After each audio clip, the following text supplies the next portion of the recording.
Pourquoi es-tu réellement venu sur la terre? Écoute bien. Ce que tu t'apprêtes à entendre peut briser une illusion qui t'envoie droit en enfer. Le diable n'a jamais proposé au Christ des péchés grossiers. Il lui a offert le confort, la sécurité, la réussite, la gloire terrestre. Et aujourd'hui, ce même esprit a infiltré le christianisme moderne. Beaucoup mesurent leur relation avec Dieu à leur argent, leur maison, leur voiture, leur succès, et appellent cela la bénédiction. Mais Yeshua a rejeté tout cela d'un seul mot. Tu adoreras le Seigneur ton Dieu, et tu le serviras lui seul. Si tu penses que ta richesse garantit ton ciel, et que la gloire de Dieu se mesure en biens matériels, ne quitte pas cette vidéo, parce que ce qui suit va séparer les vrais disciples des croyants séduits, et révéler pourquoi beaucoup sont riches sur terre, mais pauvres pour l'éternité. Lorsque le diable emmène Yeshua dans le désert, il ne lui propose pas des choses absurdes. Il lui propose exactement ce que l'homme recherche encore aujourd'hui. Premièrement, le pain, ou encore les besoins matériels. Deuxièmement, la sécurité, la protection, la réussite. Et troisièmement, le pouvoir et la gloire, l'influence, la domination, la reconnaissance.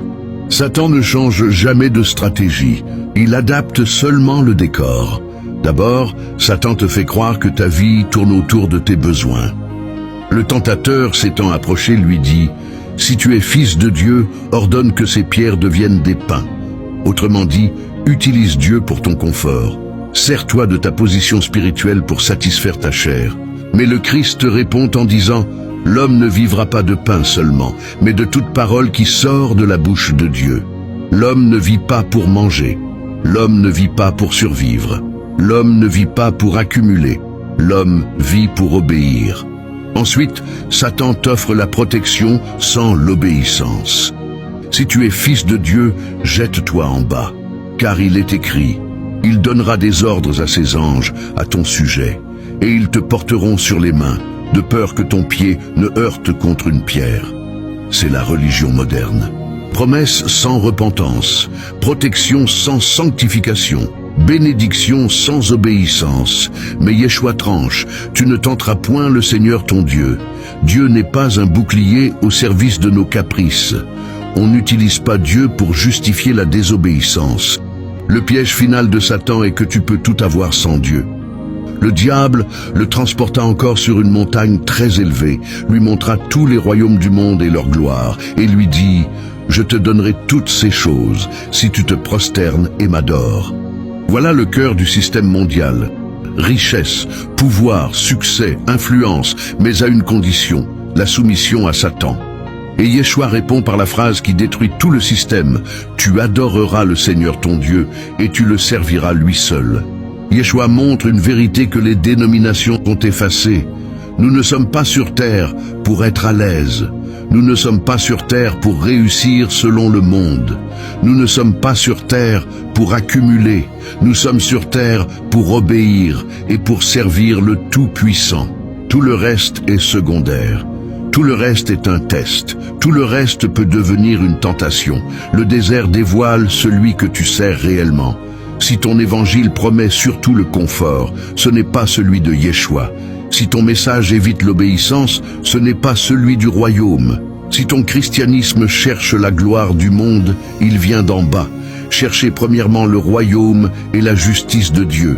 Ce qui est encore plus pitoyable aujourd'hui, c'est que beaucoup de soi-disant chrétiens mesurent leur relation avec Dieu, non par l'obéissance et la transformation intérieure, mais par leur richesse, leur maison, leur voiture, leur voyage et leur réussite sociale.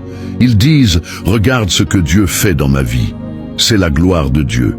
Si Dieu me bénit, c'est que je suis en règle avec lui. » Une illusion totale. Satan aussi peut donner de l'argent, de la stabilité, de l'influence, une vie confortable.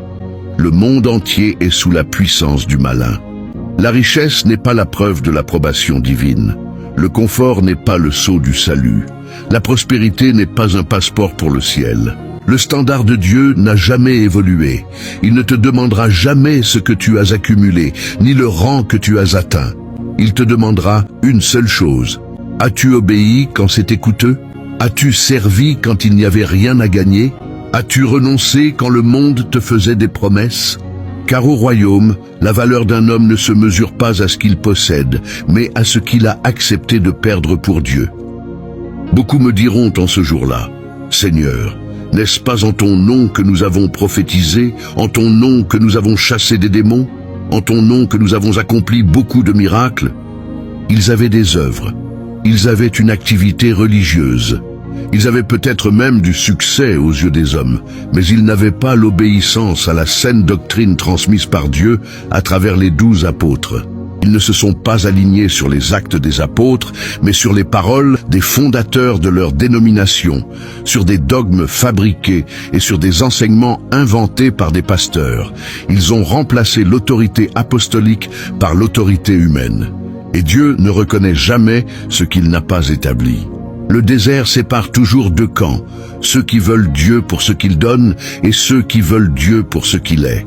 Les premiers suivent Christ tant qu'il nourrit la foule. Les seconds le suivent même quand il parle de croix. Si quelqu'un veut venir après moi, qu'il renonce à lui-même. Frère, sœur, si ta foi repose sur ce que tu possèdes, alors ta foi repose sur le sable. Nous ne sommes pas sur terre pour réussir selon le monde, pour briller devant les hommes, ni pour sécuriser notre confort. Nous sommes ici pour obéir, pour servir et pour achever la course. L'éternité ne se gagne pas avec des biens, elle se scelle avec une obéissance radicale. Éternel, délivre-nous du mensonge qui nous fait croire que la vie tourne autour du confort. Apprends-nous à obéir avant de demander, à te servir avant de chercher les bénédictions. Rends-nous fidèles, même dans le désert. Comme Yeshua, nous choisissons de t'adorer et de te servir toi seul. Au nom puissant de Yeshua, Amen. Si ce message t'a réveillé, écris en commentaire « Je choisis d'obéir, pas de négocier avec Satan ». Abonne-toi aux vérités bibliques, parce qu'ici, chaque jour, on détruit les mensonges du système et on restaure l'évangile du royaume. Sois puissamment béni et à très bientôt.